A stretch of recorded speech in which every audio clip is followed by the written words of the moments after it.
was the first time you took a minute to care if I had a warm coat when the cold weather came. It was the first time you sent me the most beautiful bouquet of flowers I had ever seen. It was the first time you sent me a card that said how much you loved and cared for me. It was the first time you sat and listened and held me when I needed it. It was the first time you noticed all the little things that mattered so much. It was the first time that you took the time to care and listen to all my dreams and desires. It was all these charming, loving, fairy tale-like things that made me fall in love with you. You were my Prince Charming.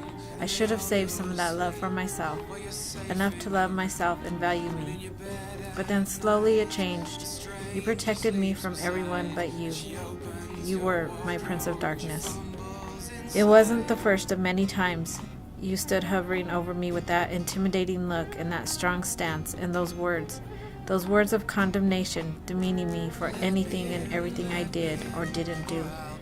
It wasn't the first of many times you called me a stupid bitch. It wasn't the first of many times you criticized me for the way I wore my makeup, the way I folded the towels, the way I cleaned the house, the way I cut the vegetables, the way I wore my hair. Anything and everything I did was never quite right.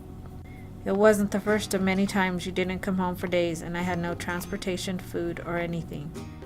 It wasn't the first of many times you emptied the bank account and left us with nothing. It wasn't the first of many times you grabbed me and kept me locked in the room with you and raped me. It wasn't the first time you threw dinner at me.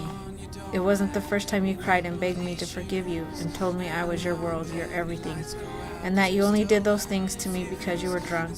It wasn't the first time you came into my office on the 13th floor, shut the door and told me that you would throw me out that window if I ever said I was going to leave you again.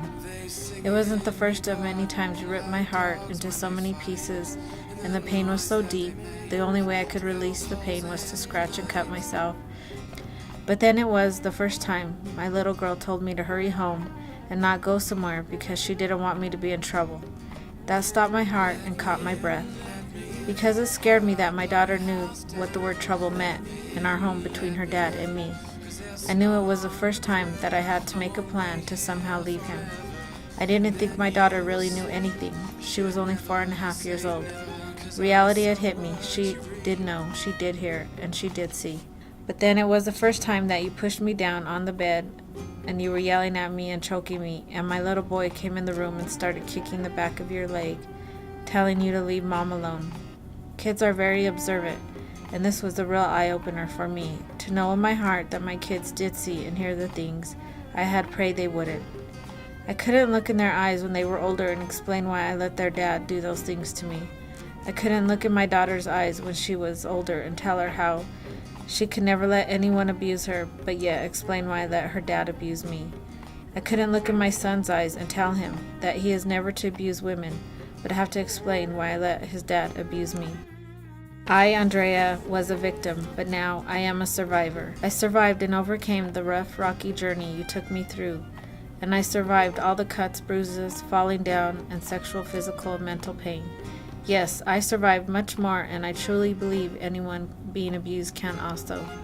Remember, it is the abuser's shame and not yours. It is their guilt and not yours. In my heart, I truly hope and desire that through the sharing of my experience, it would touch someone's life, someone's heart, and that they would know that they are definitely not alone. Please know that what you may feel now and where you are now is truly not forever. It is only a step up the mountain to where you will soon touch the sunshine and feel the warmth of safety and freedom. As distant and unreachable as it may seem, there is freedom and normal at the top of the mountain.